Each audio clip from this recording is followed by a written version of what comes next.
নমস্কাৰ 24 লাইভ চাই থকাৰ বাবে ধন্যবাদ আৰু লৈ আহিছো এই মুহূৰ্তৰ এটা বিশেষ খবৰ নিজকে গংগাৰ পানীতকৈও পবিত্ৰ বুলি ভাবে সাংসদ পদ্মুত বৰদলৈ এনেদৰে এতিয়া কটাক্ষ কৰা দেখিবলৈ পোৱা গৈছে মন্ত্ৰী পীযুষ হাজৰিকাক নিজকে গংগাৰ পানী তথা মিনাৰেল ৱাটাৰতকৈও পবিত্ৰ পানী বুলি ভাবে সাংসদ পদ্মুত বৰদলৈ আৰু নিৰ্বাচনৰ প্ৰাৰ্থীসকলক টিকট দিয়াৰ সন্দৰ্ভত ধন লোৱাৰ ক্ষেত্ৰত এনেদৰে কটাক্ষ কৰা দেখিবলৈ পোৱা গৈছে এতিয়া মন্ত্ৰী পীযুষ হাজৰিকাক আৰু কেইবাটাও গুৰুতৰ অভিযোগ দাখিল কৰিছে মন্ত্ৰীগৰাকীয়ে সাংসদগৰাকীৰ বিৰুদ্ধে আৰু তেওঁ কি কৈছে এই মুহূৰ্তত জনাইছো সবিশেষ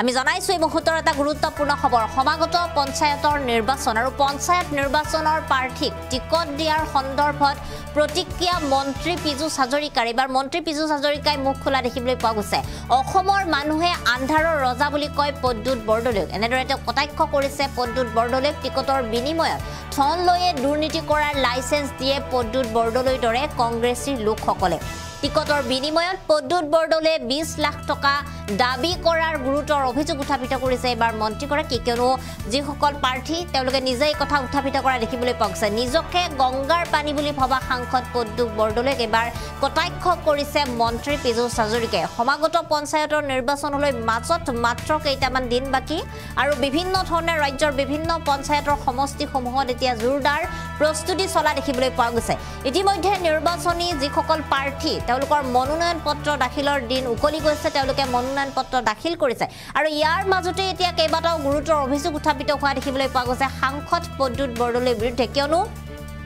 কংগ্ৰেছৰ যিসকল প্ৰাৰ্থীয়ে তেওঁলোকে নিৰ্বাচনৰ বাবে মনোনয়নৰ টিকট পাইছে তেওঁলোকে মনোনয়ন পত্ৰ দাখিল কৰিছে যিসকলক গাঁওবাসীয়ে উঠাই দিছে তেওঁলোকে গাঁওখনৰ লগত সদায় থাকে বা সমষ্টিটোৰ হকে কাম কৰে তেনে ধৰণৰ প্ৰাৰ্থীসকলক টিকট দিয়াৰ পৰিৱৰ্তে কিন্তু অধিক টকাৰ বিনিময়ত সাংসদ পদ্মুত বৰদলৈৰ দৰে ব্যক্তিয়ে আন ব্যক্তিসকলক টিকট প্ৰদান কৰিছে আৰু এই অভিযোগ দাখিল কৰিছে এগৰাকী পঞ্চায়ত নিৰ্বাচনৰ বাবে উঠিব বিচৰা প্ৰাৰ্থী আৰু ইয়াৰ পিছতে সেই যি সমগ্ৰ ঘটনা সেই সমগ্ৰ ঘটনাৰ পিছতে অৱগত হোৱাৰ পিছত এবাৰ সংবাদ মাধ্যমৰ আগত মন্ত্ৰী পীযুষ হাজৰিকাই কটাক্ষ কৰিছে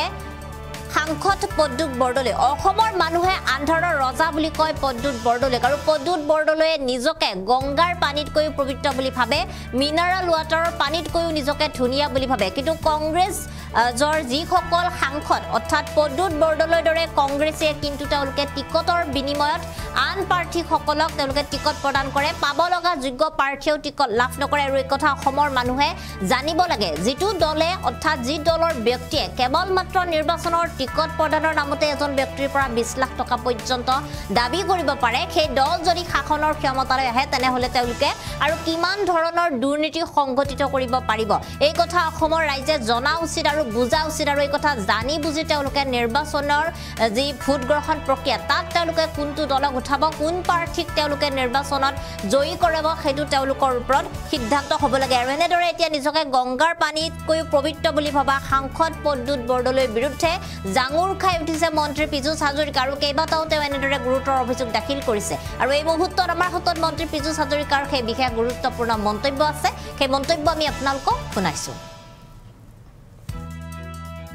তেখেতক অসমৰ মানুহে আন্ধাৰৰ ৰজা বুলি কয় তেখেতৰ দিনতে অসমৰ গড় মাৰি গড় শেষ হ'ল সেই ব্যক্তিগৰাকীয়ে কিন্তু নিজে ভাবে তেখেতকৈ ক্লিন ব্যক্তি অসমত কোনো নাই তেখেত মই আকৌ কৈছো তেখেতে নিজকে গংগাৰ পানীৰ দৰে পবিত্ৰ বুলি ভাবে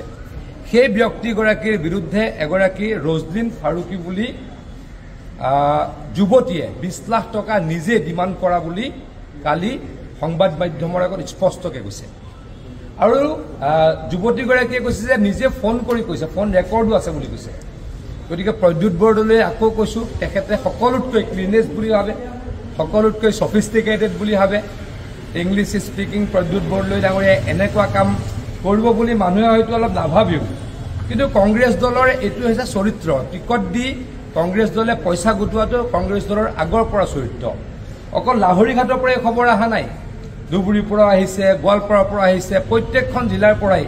বিশেষকৈ য'ত সংখ্যালঘু বসতি প্ৰধান অঞ্চলত ইলেকশ্যন হৈছে তাৰ পৰাই এই অভিযোগটো দিনে ৰাতিয়ে আমি পৰহিৰ পৰা টিভিত দেখি আছো সংখ্যালঘু ৰাইজক তেওঁলোকে এইদৰে প্ৰতাৰণাও কৰে যে এটা কথা চাওক 20 লাখ টকা খৰচ কৰি যদি কোনোবাই টিকট লয় 30 লাখ টকা খৰচ কৰি যদি কোনোবাই টিকট লয় মানুহজনে সেই 30 লাখ টকা উলিয়াব লাগিব কেনেকৈ উলিয়াব অন্যায় কৰি উলিয়াব দুৰ্নীতি কৰি উলিয়াব মানে কংগ্ৰেছ দলে টিকট দিয়া দিনাখনেই তেখেতলোকৰ প্ৰাৰ্থীসকলক দুৰ্নীতিত নিমজ্জিত হোৱাৰ লাইচেঞ্চ দি দিছে গতিকে ইয়াক ধিক্কাৰ দিছোঁ প্ৰদ্যুৎ বৰদলৈ ডাঙৰীয়া আপুনি বহুত ডাঙৰ ডাঙৰ কথা কয় আপুনি কাম নকৰা ব্যক্তি বুলি সকলোৱে জানে কিন্তু আপুনি ক্লিনেষ্ট ব্যক্তিৰ যি আপোনাৰ এটা চোলা পিন্ধি আছিলে সেইটোৰ চোলাটোৰ মুখখন খোল খালে গতিকে আপুনি প্ৰতিক্ৰিয়া দিব বুলি মই আহ্বান জনাইছোঁ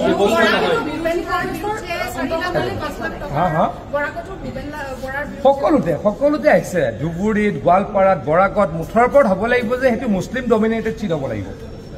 পইচা খোৱাৰ ক্ৰাইটেৰিয়াটো হ'ব লাগিব মুছলিম ডমিনেটেড চিট কাৰণ তাতে তেওঁলোকে ভাবিব যে টিকটটো দিলে জিকিব টিকট কিয় দিব পইচা দিলেহে টিকট দিব টকা দিলেহে টিকট দিব কংগ্ৰেছৰ এইটো সদায় অভিযোগ হৈ আছে আপোনালোকে কেইদিনমানৰ আগত দেখিছে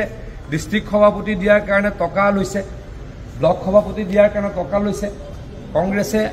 MLA ইলেকশ্যনতো যোৱাবাৰ টকা লোৱাৰ অভিযোগ আছে এইবাৰো ল'ব মানে মই আকৌ কৈছোঁ তেওঁলোকে টিকট দিয়াৰ দিনাখনে যে তই MLA হবি তুমি MLA হবা আপুনি MLA হ'ব আপুনি জিলা পৰিষদ মেম্বাৰ হ'ব আৰু দুৰ্নীতি কৰিব লাইচেন্সখন দি দিব কংগ্ৰেছৰ পৰা ব্যৱস্থা লোৱাৰ আশা কৰাও ভুল কিন্তু এইখিনি কথা অসমৰ ৰাইজৰ কাৰণে কৈছোঁ যে অসমৰ ৰাইজে বুজি পাব লাগিব যে যিটো দলে টিকটতে টকা লয় তাৰমানে দুৰ্নীতি কৰিবলৈ লাইচেন্স দিয়ে আজি আপোনালোকে অসমত ক'ৰবাত শুনিছে নেকি যে বিজেপি দলৰ কোনোবা এটা সমষ্টিত ক'ৰবাত 1 টকাৰ লেনদেনৰ অভিযোগ আছে বুলি এতিয়ালৈকে ক'ৰবাত বাতৰি এটা পঢ়িছোঁ নেকি হ'বই নোৱাৰে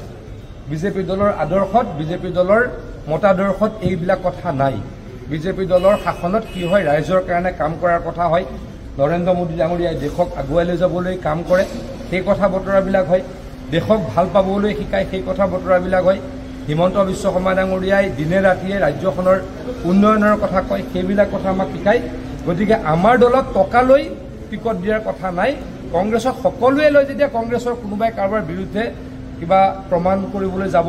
কিবা এনকুৱাৰী দিব এইবিলাক ভাবাটো ভুল